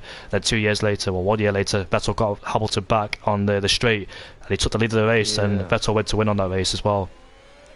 I think with Rudy's obviously going to keep getting the well, he is there, the DRS on the opening straight, so I think he might be just harvesting at the moment. He'll be probably trying to just keep as much of his extra battery as he can. Obviously keep as close to Rudy as he can, and of course Rudy's going to have to spend a little bit. He's obviously already used half to the 65% of Rudy, for example. So is he going to go for a go now though, or not? I think Sieb is on Het Boompje. I think Rudy's too far back to make a move on Ruud Gullit. Yes, he is. He closes the DRS. Yeah, here comes Sieb Gamer on Het Boompje. Will Damon fancy a chance on him? No, Davey was too far back to make a move on Het Boompje, and the tree falls into 7th place. Sieb Gamer then right behind it, well, not right behind his teammate, he's in 6th place behind his teammate, but 2 seconds away, as Taze Leroy then finds himself outside the 1 second range of DRS there, so we have to try and pull in as Cameron Dowles is putting pressure on Jimmy Rivers there. Cameron Dowles, Taze Leroy has picked up a 3 second time penalty at the exit at No Name. That's a very common place to pick up a penalty there. You have to go wide at the exit of the corner to maximise the track, but obviously people tend to overdo it and unfortunately pick themselves up a warning. It's just so common because you think you've got it right, but just a little bit step too wide, he picks you up a warning, unfortunately, and he's used all of them and finds himself with a penalty. But Taze Leroy's crashed. Where is that? That's the exit of turn. Yeah, they've exited the left-hander, and those soft runners can dive into the pit lane and put a fresh set of medium compound tyres. So like I was saying before the race started, if your total P is you want the safety car to be coming out lap 14 on the mediums, but instead it came out on lap 6, and that's a shame for the medium runners. Then they'll not be happy with that one. No, it's going to make things up. It'll spice things up a bit. Definitely, it's all about strategy now and making the right decisions. And if you're going to get away with it at a later stage as well, that might not be the only safety car we've got. After 6 laps, we've had one. There's still 18 to go. So, is that right? Hang on, with maths. 16 to go. So yeah, they have all come to pits as you've said. Rudy, DeRoy, sorry, is decided he's going to stay out on those mediums. Oh yeah, of course. DeRouge then the only one not to pit under that safety car, and he's taking track position then, and he finds himself in P1. Still go for that medium soft strategy. Let's see how it plays out for him, but look at that there. We've got a mixture of strategies further down. We've got Total P's on the soft compound tyres. We've got Mark on the softs. We've got Troye in P10 and P9 and Nathan on the hard compound tyres. There goes to the end of this race on the hard compound tyres. Total P's and Mark are doing a 2-stop, of course. And let's see then, top first to 8th, or second to 8th is going for that 1-stop strategy, soft and medium towards the end. DeRouge will have to pit, of course. Yeah, it's interesting. Are we thinking at the moment after 7 laps, by the time that the safety car comes in, it's going to be the 8th or the 9th? Obviously, all of the medium runners are going to try and make it to the end, right? They should do. I think they've got no reason to pit. I think the tyre life is good enough to go to the end, but they could be very careful just in case. Yeah, just interesting how Troy and Nathan opted for the hards, however. Is that going to make a difference towards the back end of the race? Who knows? So all 3 tyre compounds are being used then, aren't they? Yeah, exactly, yeah. Interesting strategies. But P's, yes, he's put softs on, but obviously he started on the mediums. As did Mark, and he's put the softs on as well in 11th and 12th. Theoretically, they don't have to pit because the tyre life on the soft compound tyres, they probably have to pit again to do another stop on put a brand new set of softs towards the end. So they don't have to pit again if they don't want to, but obviously the tyre won't make it to the end. So 15 laps is quite a stretch. They could, they can't do it. It's too difficult. I wouldn't have thought so. I think they'd lose too much towards the end. But as we've seen at the moment, this race there's been trains all over the place, hasn't there? And if it keeps that way, you can maybe keep a little bit of pace, and obviously all of the cars will have recharged completely by the end of this safety car, so all of that type of the strategy as well goes out the window if you've been trying to hold back to try and make a push later on in the race. Almost annoying, isn't it, that you know that you could have used a hell of a lot more at the time? Yeah, it is. Safety car.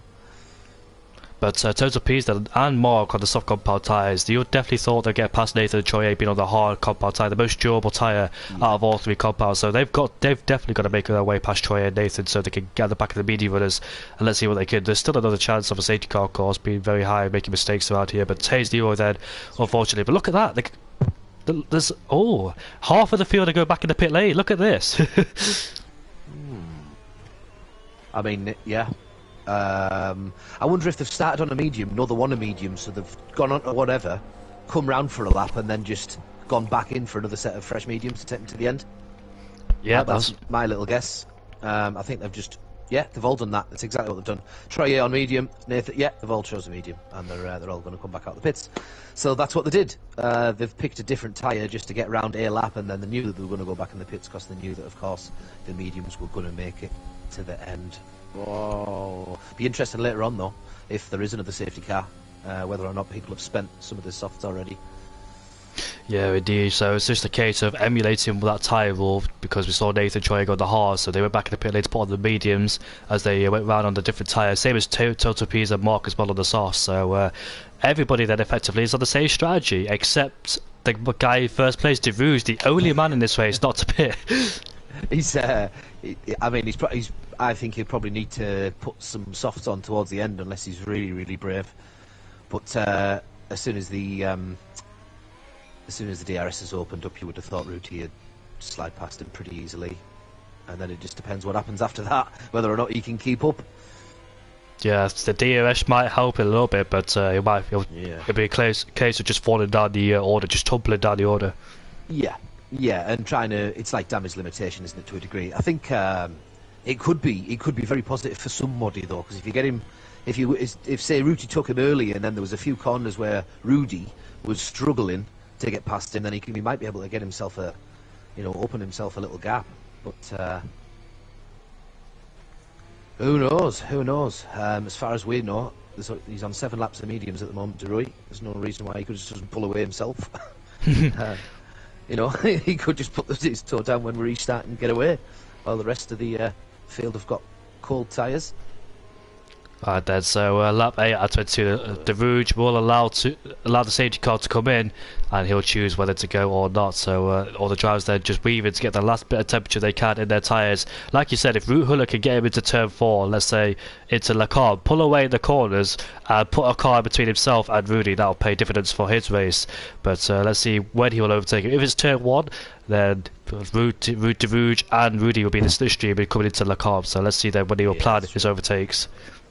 That will be an interesting decision. I wonder if he is considering that at this moment in time, when is going to be the best time to go past. If he can, obviously he might stay behind if there's no challenges and stay in the train, because of they're not going to have DRS for a couple of laps now. They won't come back on until lap 10. He made a mistake coming out the final corner, De Rouge, but stays on the track. So we go back to racing speed once again then, and we'll see when Huller decides to overtake De Rouge. Will it be down at turn 4, or will it be when DRS is able? The thing is though, if Huller does overtake De Rouge, Rudy has to follow as quickly as he can so he can stay with Huller and stay with that 1 second gap so we can use the ERS. So here we come then into Rouge and Radion. You can see Huller applying the ERS to try and get closer towards De Rouge. De Rouge going on the inside, making Huller go on the outside. Bit of complicated names there. As we go into Le Carbone then, and around the outside goes Root Huller on De Rouge. Oh, he spun! That's not Root Huller's fault, that's the inside curb. It's the inside curb that's caused him to spin, not Root Huller. So unfortunately De Rouge has tagged that inside curb and he has spun. So that's the questions out of the window then. Yeah, that's very, very unfortunate. That's not what you want after you've waited. That's unlucky. Yeah. That's unlucky. Now Ruti at the front, however, he is getting up to try and get that 1 second lead as quick as he can. Inside 2 laps, he's obviously going to try that. The pair of them have spent quite a lot of their ERS on these laps, Rudy and Ruti. Oh, as Rudy, were you on board with Rudy there? Yeah, I was on board with him. He had a little bit of a wobble, and that might be the second opened up nearly. Yeah, you can see they're both using as much of ERS as they can for their 1 lap allowance, trying to pull a 1 second gap on each other. But Rudy's closed that in as he uses the ERS, so he only got two laps to do this as Rudy if he can pull that 1 second gap. Otherwise, he'll have to think about saving and harvesting the ERS, because Rudy will definitely stay in contact with him with the help of the DRS as well. So we're going on to the penultimate 2 corners. Snell's right behind Damien, but too far back to make a move on that occasion. So we're going on to lap 10 then, as Root Hunter does set the fastest lap of the race as we make our way into La Source.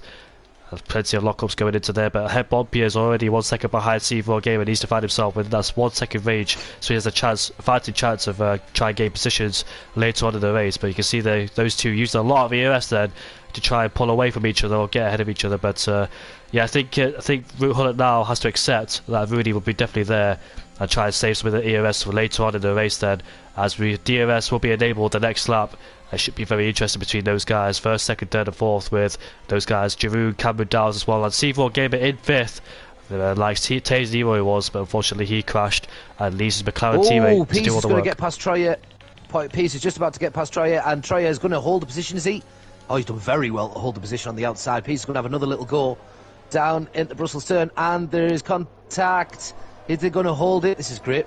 Racing between the pair of them, by the way, wheel to wheel going round the corner with no name, and Troy has held it, just caught up into Pooh on. That's some very, very good racing between the two of them. Troye taking Nicholas Latifi's car. He's got the number 6 on the side and no helmet on. Has Troye, as he joined very late in the session, so he's one of those drivers not running a helmet. I presume Mr. BT as well. Dan in P15, one of the guys who joined later in the session as well. Yeah, he's running a helmet and he's got his own number, so Troye there, the only man in this train not to run a helmet. I'm just looking further down the grid now. There doesn't seem to be a great deal of movement at this current moment in time. P still in P13. This is not going to be where he wants to be in this race. Is he going to get an opportunity to get ahead of Troyer? But at the moment, it looks like everybody in the field's fast enough to maintain their positions, and there doesn't seem to be much fluctuation going on. Camera managed to jump a spot in all of that because, oh, in fact, everyone did, didn't they? Of course. I remembered he was in P5, but of course, unfortunately for CPI, DeRoy, sorry, it was very unfortunate. I think De Rouge went for the spin as the yellow flags came out where he was. I think he might call it a day as well because he's in the pit lane, unfortunately. I think he might go to the soft compound tyres. Yep, he's called it a day. He's spent in the pit lane, indicates to retire from the session. There he is then. So, you know when people retire from the session when they spin in the pit lane like that? Yeah, it's very unfortunate. That safety car restart was hell. You can just see on the full course map as well on the right hand side of the screen there just how bunched up now everybody is on the track. There isn't a great deal of gap between anybody. Unfortunately, Bradfield just at the back trying to catch the park up. Smell gets a 3-second time penalty for multiple corner cuts. However, that is going to be detrimental looking at the rest of how close the pack is. Yeah, it's a shame there for Snell. Root Hunter, one of the leaders, has taken a 3-second time penalty. Oh, that could be a shame for him because, yeah, pushing too hard. Yeah, that's a massive shame for him. Then he'll be falling down the order if those guys don't get a penalty further behind. So Rudy in a good position then in P2, but Damien has retired, and that could cause another safety car. Where is he retired? And a safety car has been deployed for the second time in this race. Wow. Would that anybody would have been the time to get the mediums on, wouldn't it? Yeah. Would anybody be brave enough to go on the soft compound tyres? Let's see. I don't think these guys will, but C4 Gamer does in P5. Wow. Up there in P5. You know, it's by the time the safety car comes in, if it stays out for a couple of laps, it's 13, you're asking for 9 laps out of softs. It's absolutely a soft. It's absolutely a soft distance, that. And are we going to see all the pit runners change to soft? Well, that is Seeb, who was the first one in the pits, and he did. As did Pease. Here we go. It's all happening. It's whether or not the rest of the race stays too much in a train, because what we've seen so far in the race, to be honest, we're halfway through now, but there hasn't been a great deal of opportunities to overtake, so the tyre choice might be the critical difference, certainly towards the end. C4 Gamer down in P9. Is there a chance of podium on with those fresh soft compound tyres on in P9? Be very interested. Look what he can do, and those guys behind. So P9 pitted for about 8 cars pitted under that safety car, and Nathan, I thought he would go for pit stop being further down the field, but he's decided to take track position, and he's surrounded by soft runners once the safety car peels into the pit lane then. So like you said, about 8 or 9 laps left to go.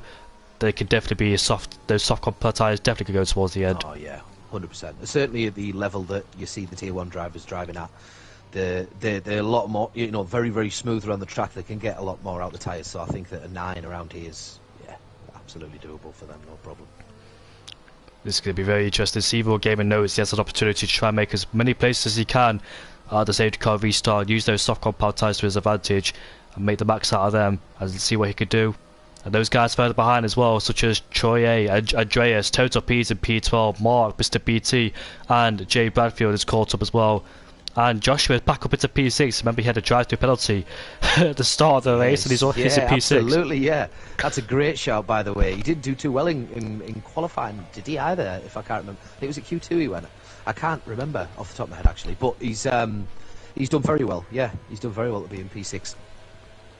In fact, he started P6 in qualifying. Yeah, it was P6 he started in.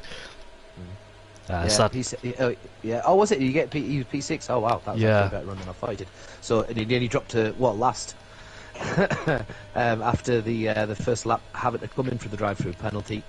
He was 9 seconds behind the field, I think I remember, when he came out the pits. So yeah, the safety cars have done him some wonders in there, I'm sure.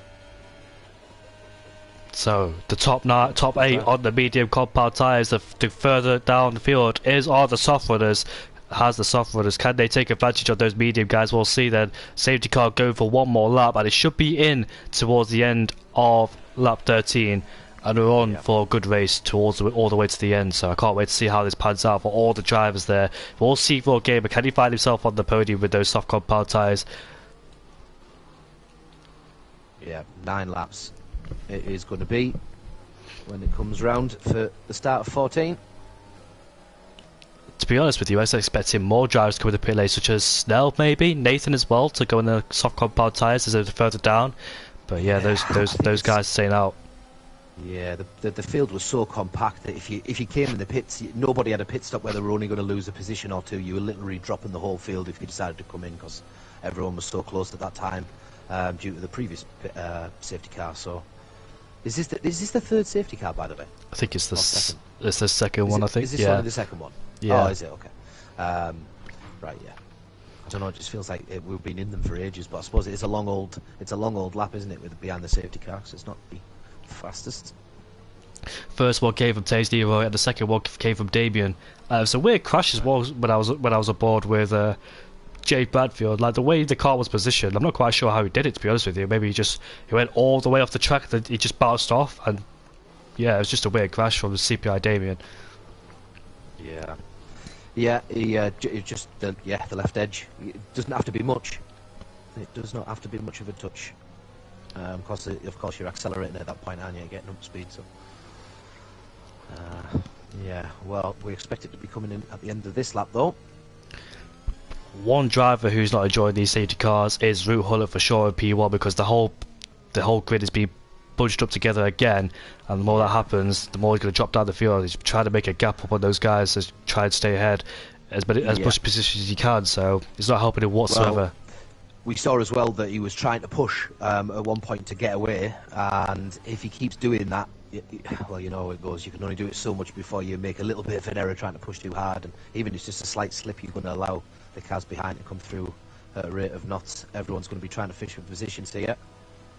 We've got to think the people on the mediums as well. I suppose they've got 2 less laps to worry about degradation as well, or it'll probably work out about a lap and a half with them just crawling around the track. So they might have had to manage their tyres a little bit more towards the end of the race, whereas this extra safety car might have took that away, so they can push quite a little bit and, you know, maintain enough speed in the mediums to keep themselves where they are. Going to become interesting now, though, as the safety car disappears. And Root Huller has gone then. He's gone very early in comparison to what De Rouge decided in the final corner. As we make our way into the final 2 corners then, Root Huller will lead ahead of Rudy. Rudy then under pressure from Giroud Visser, as Giroud's all over the back of Rudy then. As we make our way onto straight, down into turn 1 we go. Keep an eye on C4 Gamer, he'll be right behind. In fact, Giroud Visser, I think he almost hit the back, but C4 Gamer going down the inside of Nathan into turn 1. He got the move stick. One person done on the medium compound tyres. Next up is Snell, and he'll be looking very racy from here on in. But yeah, Giroud Visser then right on the back of Rudy, because the Root Huller has got a 1 second gap already on Rudy. And here comes Giroud Visser then. He pulls to the left hand side. The championship leader going side by side with Rudy, and Giroud is up into P2 ahead of the Ferrari driver then. So Rudy did get a good restart.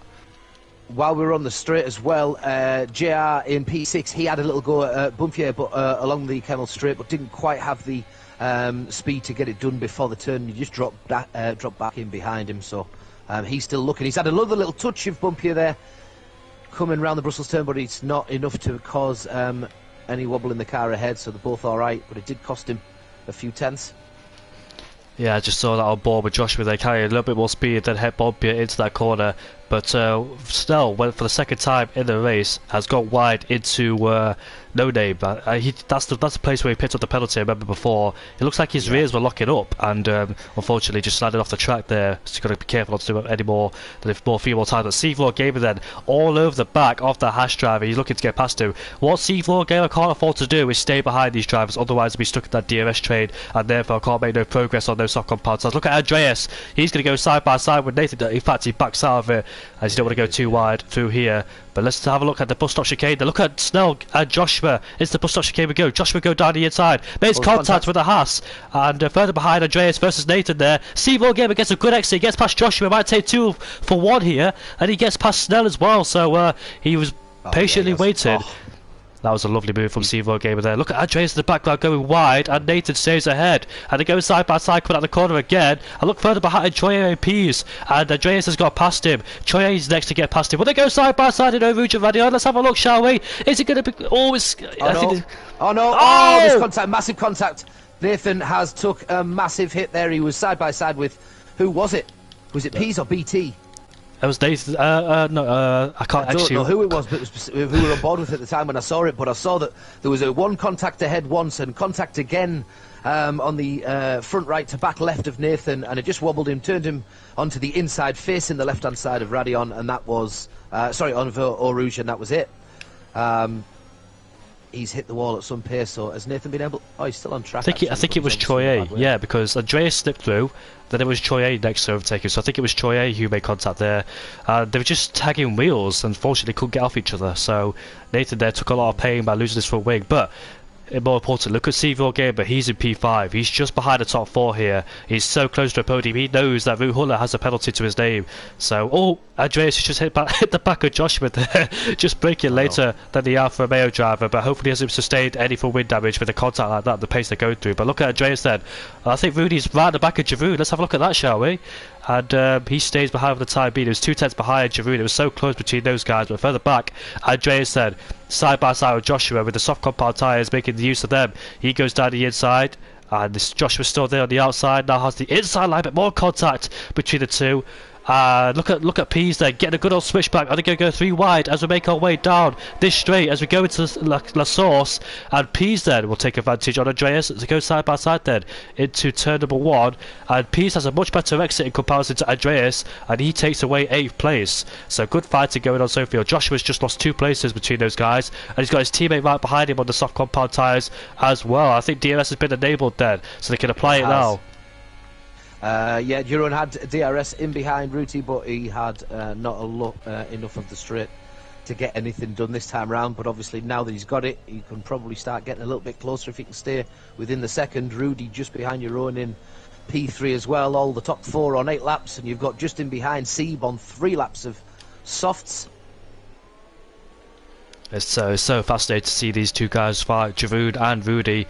Unfortunately, Ruud Huller is probably out of this due to his penalties, but you never know if Rudy and Giroud make contact, and Cameron Downs is there to pick up the pieces. But look at C4 Gamer then on his soft compound tyres, capitalising on them the most, and he's almost in a second of Cameron Downs. He could find himself on the podium if he keeps it like this, as he's got the pace to do so on those soft compound tyres. I'd love to see him on the podium yet again. I think he's been on the podium, I'm not quite sure off by memory, but he's definitely picked up a few podiums before. His last race win was in Azerbaijan, I think it was a season ago, and his last podium, I'm not quite sure if it was this season or not, but let's see then if he's in contention for a podium for sure on those soft compound tyres. Rudy corner the back of Giroud as they make our way into the bus stop chicane. Giroud stays ahead for the time being. Let's look at Total P. It's right at the back of Het Bompier there. Let's see how they fight it out as Het Bompier then has the inside line for the next corner. Total P should get a better exit around the outside, and the Aston Martin's just spun at Pouon, and he stays. I think he's managed to get going again. and he's under pressure now from Andreas, his head bump here. One of those drivers did not pit, and Andreas does outbrake himself, allows Mark to go through, but Andreas with the outside line has a better exit, of course, coming out of turn number 1, La Source. But I want to go on the Camel straight now, because look at Giroud, he's right at the back of Giroud. He's stuck in that DRS train, and look who's caught up. C4 Gamer in P5 has caught up to this DRS train, but might find it a little bit difficult in this DRS train. Total P's then, he gets past Snell, and further behind Andreas and Bompi are fighting, and P's has got past Snell. Andreas got past the Bompier. Mark's going around the outside, has the inside line ahead. Bompier is just a sitting duck on the straight because of those medium compound tyres. Unfortunately for him, dropping down the field outside the top 10 now, or he's just on the verge of being outside the top 10.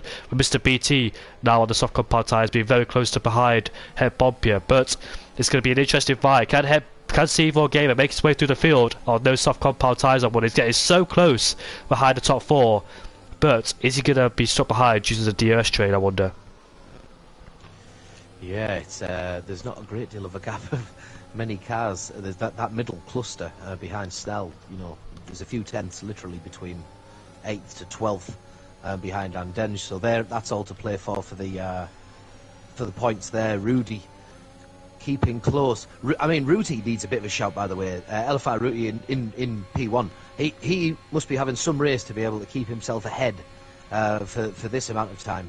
Obviously, he's going to have to push in order to get there, but he's not really spent any more of his ERS than Jeroen has in second, our championship leaders. So having a brilliant race out there in first position at the moment. Yeah, shout out to Huller in P1, and Mr. BT has got past head Bompiers. Total P's has set the fastest lap of this race there. So we're on lap 18. This race has gone so quick despite having 2 safety cars. And Andreas then under pressure from Mark, as Mark's gone down the inside of Andreas into turn number 1. C4 Gamer is right behind Cameron Downs, and I want to go on board with that just in case, see if there's a move. Cameron Downs then, how much of a fight will he put up against C4 Gamer? And C4 Gamer, is he close enough to make a move on Cameron Downs into Lacombe? Looks like, is he going to send it down the inside? No, he's not. He stays ahead. Three wide. They're going to be 3 wide along the straight, and that is, yeah, it's Andenge and Mark get past Snell going at the turn. Mr. BT thought about it, but he's just sitting behind Snell in P10. That's Troyer sets the fastest lap of the race with a 1. Look at this. Rudy's gone down the inside of Giroud, pushed Giroud on the curb to delay his progress on traction, and Rudy's got himself up into P2. Not a place you ready to see they go side by side, or less than side by side before Lacombe, but Rudy's managed to put Giroud in a mistake there, and he's gone down the inside. So what a move there from Rudy to go up into P2 ahead of our championship leader Giroud Vizza. But yeah, that's good fight. Oh, Giroud gets on the curb there. Did you see that again? Yeah, I was on board with Giroud at the time, yeah, and he did have a little wobble. He's caught it, but again, it cost him a few tenths. He doesn't want to push too hard, just accept the position. There's still 4 laps to go. You don't want to fall any further behind. But Cameron Dowds, don't forget, is just in 4th behind Jeroen, and he's got a good look at him, only a couple of tenths behind. Obviously, that little mistake has probably helped his cause as well to have a look at getting on that podium at the moment. If he can get it, I always say at the moment, my apologies. If he gets close enough and Ruud Huller drops as a result of his penalty, Cameron Dowds is currently on the podium, right? Yep, he is. As it stands. Unless Sieb overtakes him, of course, because C4 Gamer is right behind him. Will he go for it in turn 1? No, he backs out of it and doesn't go for it. But C4 Gamer has to do something here. There's 3 laps to go in this race. Lap 19 out of 22. Mr. BT has got past Snell. Oh, he goes off the track, and Snell stays in P9. I think they're defended aggressively there, trying to be on When did Pease get that penalty? Has he just got that penalty now? I'm not quite sure. That a while. I'm quite sure there's a lot been happening. But look at C4 Gamer, he's stuck behind that DRS train. He can't do anything about it being on those soft compound tyres. Bompierre's got past Mr. BT. But yeah, Total P's, I'm not quite sure when he picked up that penalty, to be honest with you. He got a penalty and a warning on lap 18, yeah. It's he's not long had it, so unfortunately just at the end of lap 18 he's got himself a 3-second penalty. After all of that work getting up there into P6 as well. We'll see whether or not that's damaging towards the end. Mark is certainly close enough, but and Denji, in fact, and Snell behind him, they've both got penalties as well, so it might not be too bad, but in terms of his case to go further forward, maybe not so great. Front 3 starting to bunch up a little bit more now. Joshua has gone for a spin, unfortunately, at Eau Rouge. Yeah, he's down in last place for the time being, but Cameron Dowd's right behind Giroud Vizza. He's just struggling to get past him because he's fourth in that DRS train. He can't do anything about it when he's stuck behind. C4 Gamer, as you expect on those self-compiled tyres, making up the progress. But once he gets up there in that top four, he's just struggling to find a way past. But it's going to be very interesting in the closing stages of this race. Who is going to win? Will it be Rudy? Will it be Jeroen? Or will it be Cameron Dowds? We'll never know. But Ruud Gullit sadly won't win his Grand Prix with penalties. And lap 20 out of 22 then, 2 laps left to go in this race then.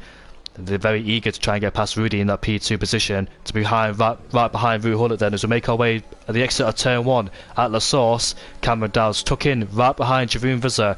Will he get the run up over Rouge Radio to go side by side and probably get him down? So it looks like he's got more cornering speed than Jeroen Vizza. And there we go then, side by side, almost side by side with him, but Jeroen Vizza using the EOS and stayed ahead of Cameron Dowds. C4 Gamers just sat there in P5, unfortunately can't do anything about it, and Cameron Dowds stays there in P4. They're just in one big DRS train, and just unfortunately for those guys, just can't do anything about it. But the further behind, Snell is putting pressure on Andreas and P9 ahead of him on those soft compound tyres. Oh, we got a yellow flag. That is Joshua again, who's gone for a spin. Exit Stabilo, that looks like. Just on board with Steve at the moment. I think it looks like now the soft runners in CP's Mark and Andenge. It might just be that the softs are just losing their pace on the mediums a little bit now. They're not quite as impactful. You can see as they're going around the corners. Yeah, I think that peak performance then on those soft compound tyres has come to an end, and unfortunately C4 Gamer then still a good result for C despite his qualifying position, but yeah, it looks like it was the right choice to go for that pit stop onto the second safety car. I thought he would try and challenge these guys for a podium, but Cameron Dowds then gets a good exit coming out of Stabilo, putting pressure on Giroud ahead of him. These three will definitely get a podium because of Ruud Gullit's penalty, unfortunately for him, but he's done a fantastic job, like you mentioned, staying in P1. I honestly think he's it's hard not to give him driver of the day. There's only the penalty that's going to cost him in the end, but he's been unbelievable, like to keep himself ahead and keep he's basically just led the pace, hasn't he? But there's been a few little attempts at him, and he's had to go through, you know, the safety cars and get himself back ahead of the pack and keep pushing and keep pushing. It's like racing on the edge for long periods of time, and to stay this consistent, I think that's a good. He's had a good race, but I don't want to jinx him with a couple of laps to go and end up having any problems. So well done so far. Lap 21 out of 22 then. Looks like Jeroen Vizza's got himself away from Cameron Dowds then, so looks like he's safe for the time being, but being stuck in that DRS train is just right behind Rudy, and Rudy's not getting past. I think Rudy might be playing the smart as well, knowing that he can save some ERS behind Ruud Gullit and use it later on in the race. So still then it gets past Andreas, it looks like on the medium compound tyres ahead of the softs. So it looks like the softs then have came to an end on their peak performance, and all the juice has run out on those soft compound tyres. Unfortunately, it still takes back 8 places away from Andreas. But this could be an interesting fight, because if Rudy's played this very smartly, because he's got a lot more ERS than Giroud Vizza in P3, he can afford to play with it more than these two behind him, because they're lacking low on EOS. So Rudy's played this very smart. They're not overtaking Ruud Gullit, knowing he's got a penalty, and he knows his fight is with Giroud Vizza and Cameron Dowds for the race win. So, but very tactical there from Rudy. Yeah, these front four providing quite a bit of entertainment. They haven't really been a great deal outside of a few tenths behind each other from really the get-go of the race. Once we're a few laps in, there's not been a great deal of change between them here and there.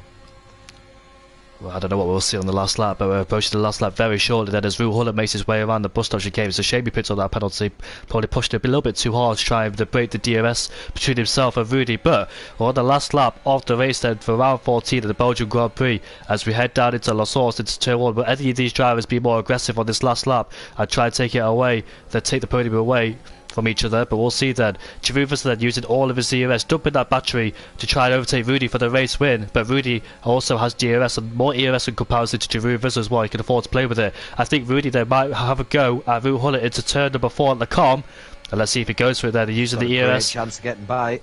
We didn't defend. I'm so very surprised at that. I thought he might have just put himself on the inside to make it just a little bit tougher for him to get by, but Rudy's got the job done. Yeah, and Giroud's chance of winning this race is getting slimmer and slimmer. He's got a car in between himself, but look at that, then Cameron Dowds going to run the outside into I think Brussels we go.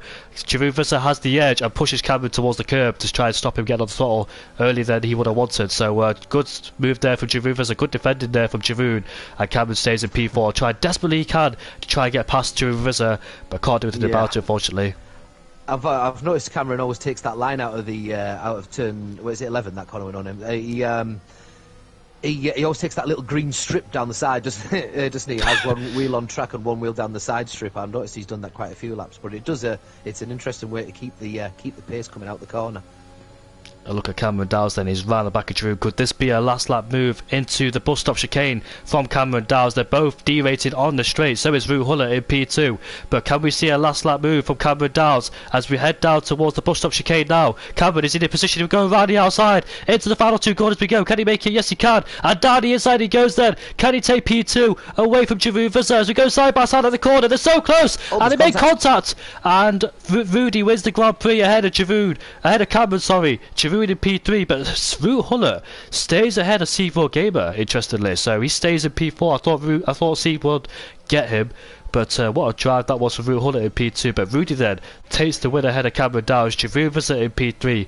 Imagine if those two crashed and gave the podium towards C.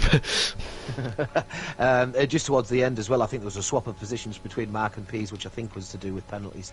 So Pease going to P7 from 6, I think I've seen, if I'm right.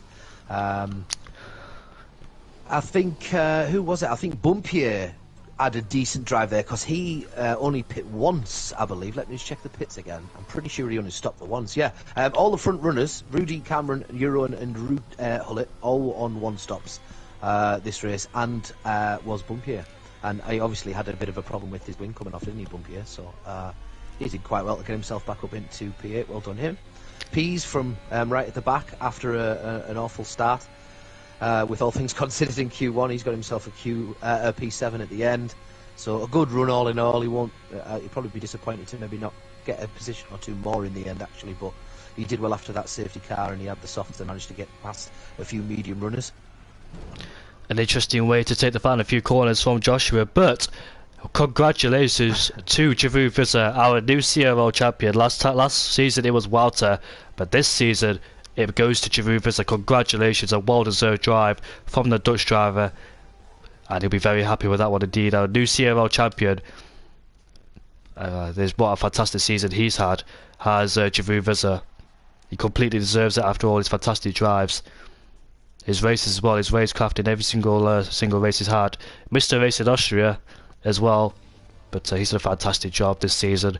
And congrats to Rudy as well. What a drive from him in P1, and he played it very well, Rue Hullett there, just by this time regenerated that EOS he lost and getting him as well. So Cameron Dowes from P8 to P2, good job from him. Giroud Visser in P3, our champion in P3. Rue Hullett unfortunately in P4. C4 Gamer P5, where he started in P9.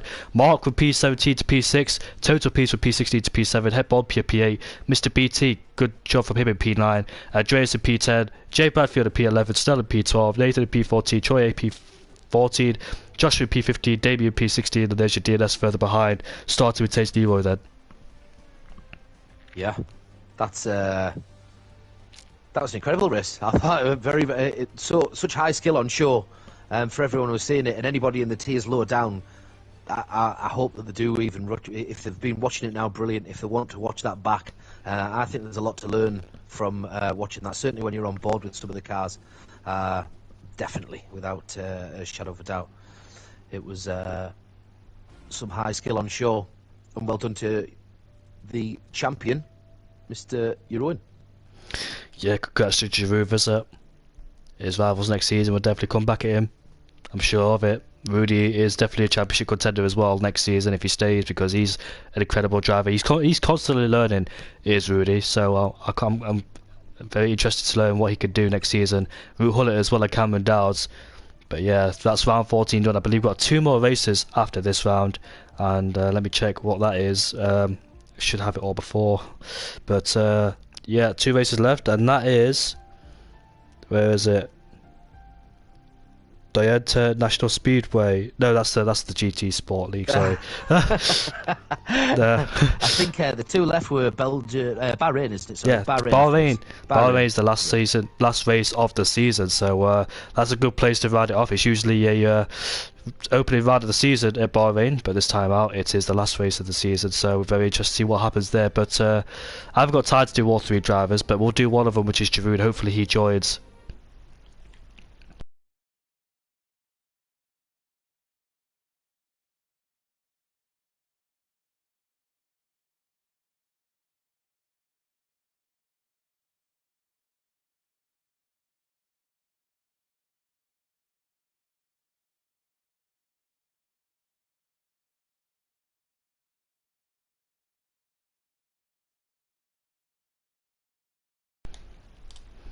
Yep. Let's see if Giroud Vizza does join the party, so we can have a word with him. Unfortunately, I can't do all 3 of them. Sadly, I haven't got the time for it. But hopefully, it's been a pleasure commentating with you, mate. Really nice to see you here again.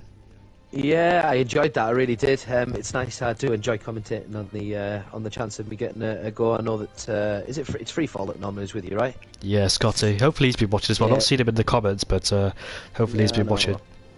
I'll be sitting with his feet up, I'm sure, if he's having a night off, chilling out. Get well soon. Yeah, definitely. Jeroen's just messaged me saying, "Is there an interview?" Did you not already message him? I've added him to the chat, so hopefully you can get in the chat.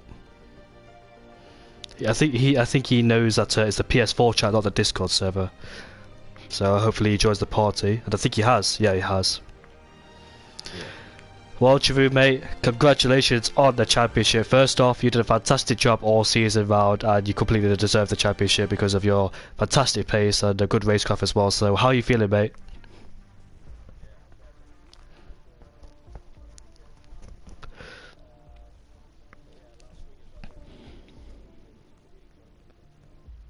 Yeah.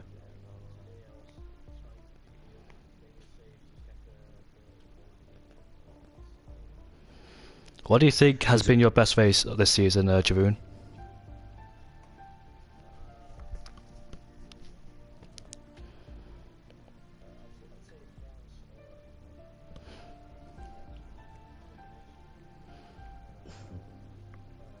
Oh, Jeroen, we can't hear you, mate. We can't hear you. Yeah, can you turn on your audio for PS, please? I'm very sorry about that.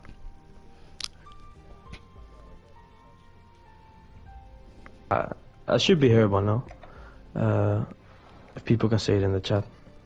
Yeah, Caelan say that in the chat. Unfortunately, we can't hear you. I should be sorted now. I didn't look at the settings on the PlayStation yet. We'll go again. So, do you want to start this time, Fandango? First of all, how did you find that race? Because there was obviously a couple of safety cars that messed up the strategy. And obviously it was just a bit quick thinking whether or not you went and stuck the mediums to the end. I think everybody made the same decision though for the softs once the opportunity arose for the extra safety car. But how did you find that race went for you? Yeah, I went a bit too low on the wings, a bit too extreme. So it cost me a lot in the middle sector. In hindsight it was a decent race. A bit boring, you can't really do much on this track. Racing is quite difficult. But yeah, I got pressured a lot by the higher wings. Like they would go up to like 310s to me. I would have them on the straight like by pure pace, but it was draining my battery a bit too much. So there was pressure on it all race. When you said about the that middle sector as well, I think Cameron, you could see that it did have a few opportunities where he got quite close to the back of you, but you managed to defend it pretty well. But as you said, in the grand scheme of things, that race, there's a lot of trains going on, isn't there, all over the track? There wasn't a great deal of gaps or, opportunities to get by. Yeah, no, the racing was not the best track for racing, but yeah. You did a fantastic job overall this season, Giroud Vizza. What's been your favourite part of the season this season, mate? Not the first race because that was DNF. Yeah, I don't know. Just racing every week has been good. Being up there, just had fun, to be honest. So if you have fun, things go well also. So that helps. Absolutely, it's a pretty decent season to start with the DNF and have it all sealed with still a race to go. Yeah, it's always good. At what point in the championship this season, I know you said you had a DNF the first race and not unlucky a few races, but at what point in the championship did you think you had the championship in the bag? I'd say from like round 7, 8, when I just felt I had a bit more pace, maybe, than Wout and Piet for the tracks upcoming. So I knew if I could just kept it on track, qualified high, I would build a gap. And I think from Abu Dhabi, I'd say, when I had that win, and I knew some good tracks were coming, I think I had it secured there. Congratulations, mate! You did a fantastic job. And upcoming race is Bahrain. What's your expectations on that track? I don't know. I'm going no assist for the last race. So. Oh, hope it all goes well for you, mate. Yeah, no, I'll put some practice. I'm busy though with work, so maybe I won't, but I'll try at least. So yeah, we'll see how that goes. Why not? Also, very good, and that's in a week's time. Go on, carry on. Well, next season as well, if Rudy, Cameron Dowds and Ru Hunter stay, do you think there'll be a massive competition from those guys chasing you down for the championship next season? Depends. All of them are very quick. We all have our tracks, so it's more to keep the guy who keeps finishing in the top 5 and is up there. So I'd say they can form a really good challenge. Yeah, I'm quite excited for that. But of course, new game, new cars, new regulations. So yeah, we need to see it out first. Also, in that race as well, when Ru Hunter picked up a penalty, did you know that Rudy would stay behind, just preserving his tyres, saving his EOS as well? Honestly, I wasn't thinking too much this race. I was just driving. I had to push very hard on my low wings, so it was not ideal.